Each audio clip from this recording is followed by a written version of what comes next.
محمد وآل محمد صلى الله عليك يا سيدي ويا مولاي يا أبا عبد الله.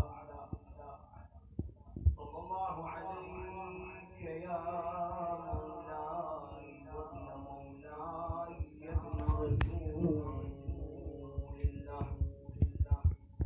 يا رحمة الله الواسعة ويا باب نجاة الأمم. ما خاب الله من تمسك بكم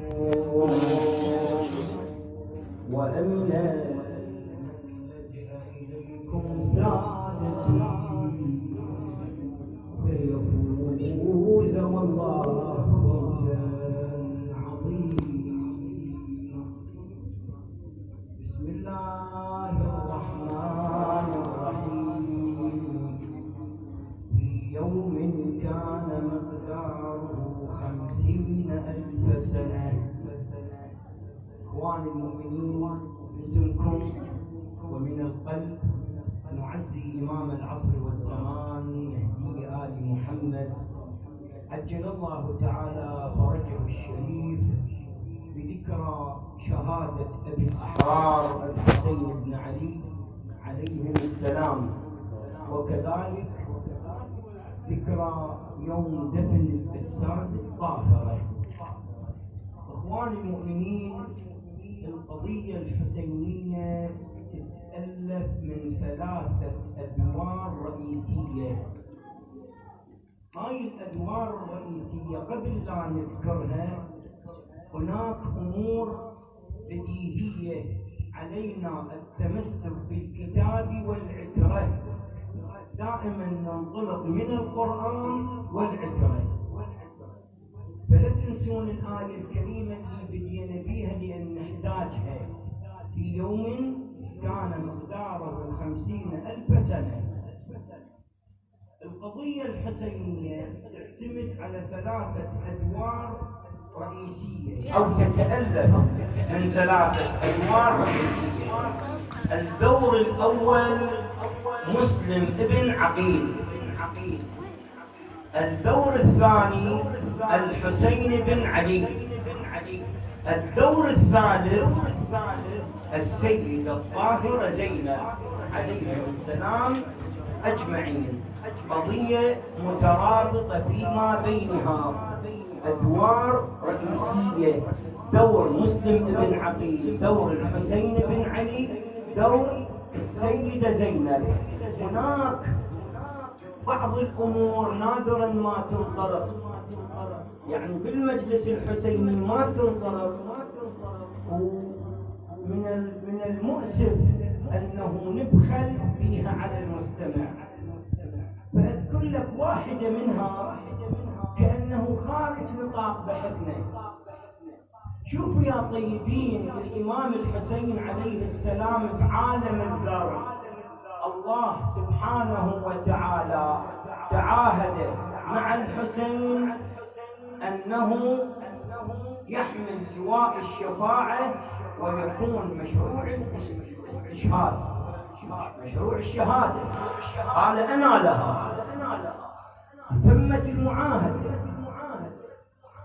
أهل بيت الحسين، صحابة الحسين، نادى فيهم المنادي: هذا الحسين بن علي وقد لبى النداء، فمن ينصره؟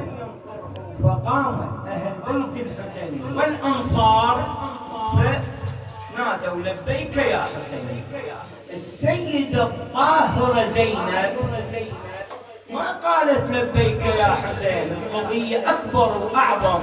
لماذا؟ لأن مولاتنا زينب هي شريكة الحسين. واقعة الطرف مناصفة بين الحسين وبين مولاتنا زينب. شنو غايتي من هذا الكلام الخارج عن كلامنا؟ لما كان يوم عاشوراء نزل الأمر الإلهي: افتح قلبك وحفظه يا حسين، ما حتمنا عليك الموت. الاتفاق اللي صار بعالم الذر ما حتمناه، ما جعلناه حتمي، والأمر لك الآن يا حسين، الأمر لك. إذا تختار الحياة لا ينقص من أجرك شيء، أنت سيد شباب الجنة. قال لا يا رب، بل أفضل أن أموت ويسري مشروع الشهادة. فاختار الإمام الحسين الشهادة مرة ثانية غير الاتفاق الأول، لأن الله يقول ما حتمنا عليك الموت يا حسين، فاختار الشهادة على النصر. هاي لما تسمع رواية الإمام الصادق عليه السلام، نزل النصر على رفرف أخضر وخير جدي الحسين بين النصر والشهادة، فاختار الشهادة على النصر. طبعا النصر الظاهري السريع، وإلا هي الشهادة نصر. هنا يا طيبين أريدك تفتح قلبك. لماذا بعد مقتل الحسين تقدمت السيدة زينب وقالت إن كان هذا يرضيك فخذ حتى ترضى؟ لماذا؟ تسمعها لكن ما تنطلق. الجواب أنه كما أن الله قال للحسين ما حتمنا عليك الموت. تدرون شنو معنى ما حتمنا عليك الموت؟ يعني لا ينقتل أبو الفضيل ولا علي الأكبر ولا القاسم، ولا يداس الحسين بالخيل ولا سهم بالقلب، وانت يا حسين منتصر وأجرك بالجنة باقي. والحسين اختار الشهادة على النصر. اجى الموقف الآخر، يا زينب شنو المعاهدة الإلهية؟ المعاهدة الإلهية أن الحسين يقتل مع أهل بيته وأخوته ورضيعه. والفقرة الثانية تسبى نسائه، تسبى زينب. فكما أن الأمر الإلهي نزل على الحسين نزل على زينب. يا زينب ما حتمنا عليك السبي. الآن تعرفون قانون البدء، يمحو الله ما يشاء ويثبت وعنده الكتاب. يا زينب ما حتمنا عليك السبي، الآن انت حرة اختاري. شنو كان جوابه؟ تدري شنو معنى؟ انت حرة اختاري معناها لا سبي ولا حرب للخيام ولا يزيد يفتوي الحسين ولا رقية تستشهد ولا أندبنك صباحا ومساء لأبكين لك بدل الدموع دما، لأنه قال أبكي على عمتي زينب وما يجري عليها. شنو كان جواب مولاتنا زينب؟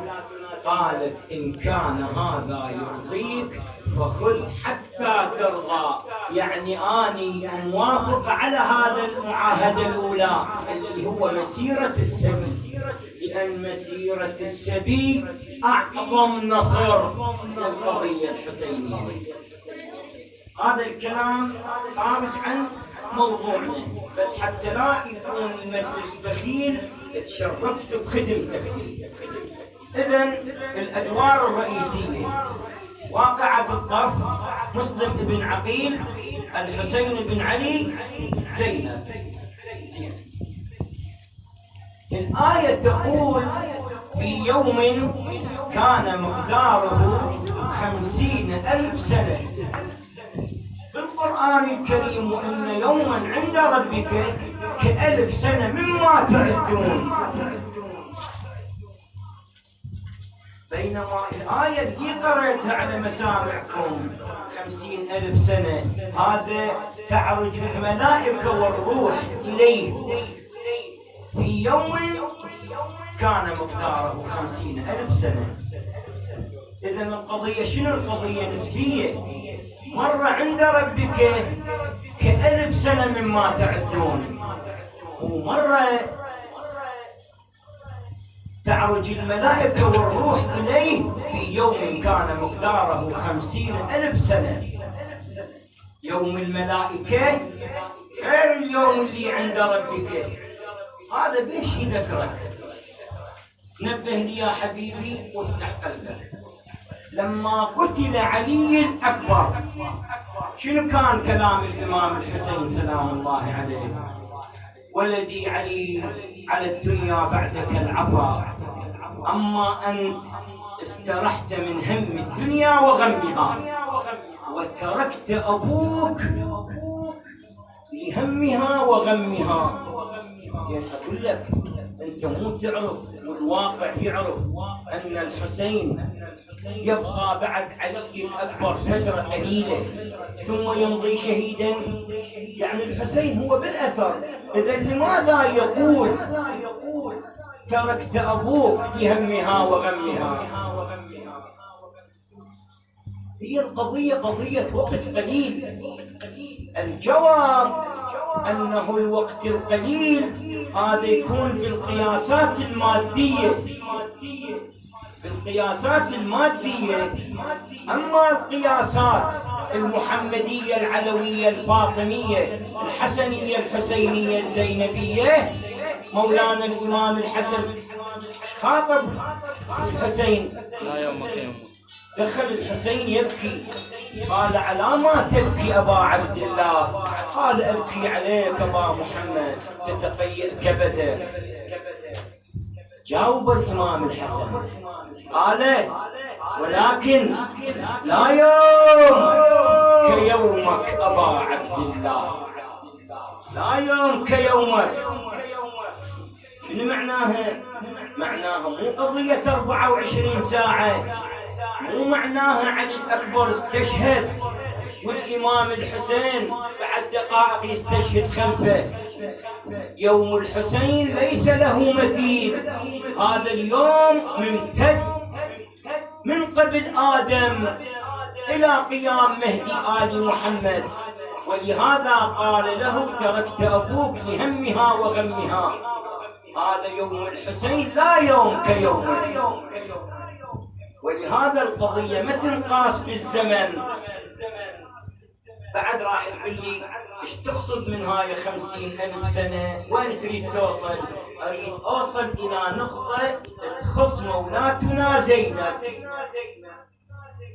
قبل هاي النقطة ما اريد اصير بخيل عليك، جاي يسمعون بعض الاشكالات تنطرق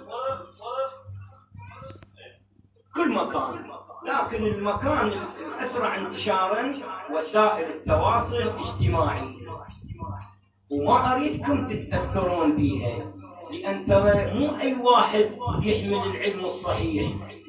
ناس باوع علي أبها رنان هو وملابسه وعمامته، ما يعرف أن الحسين معاه 70 نفر. يقول لك: هل يعقل؟ اسمع الإشكال، اسمع. هل يعقل أن الحسين بن علي معاه 70 نفر وهاي الدولة جيش ألوف مؤلفة؟ ما معقولة. لابد أن يكون مع الحسين أعداد كثيرة. هذا أبو الإشكال. يا ليش؟ يقول: يا أخي ما معقول، العقل ما يقبل 70 نفر آلاف مؤلفة تجتمع ضده. فقال صاحب مروج الذهب: كان مع الحسين 1000. وقال الآخر: كان مع الحسين 3000. وقال الآخر: أكثر من ذلك. هذا كله لأن عقلك ما يتحمل بأن الحسين عنده 70 نفر. والكثرة غلبة الشجاعة. هذا قانون شيطاني لا تنخدع به. وبوجدانكم انتم شي يعبر عنكم الإمام الصادق؟ خاف ناسي نفسك وحسبالك انت صغير. الإمام الصادق يقول شيعتنا علماء أتقياء أنقياء صديقين شهداء. ما عندنا واحد جاهل من شيعة الحسين. امسك أي طفل، امسك أي واحد ما يقرأ ويكتب، قل له حدثني عن الحسين، هذا يقول لك سفينة النجاة، هذا يقول لك مصباح الهدى، هذا يقول لك الحسين هو العشق القلبي، هذا الحسين يقول لك الهوى اللي أشتمه. ما عندنا جاهل مع أنصار الحسين. بتلاحظ شلون عزيزي؟ الكثرة غلبة الشجاعة.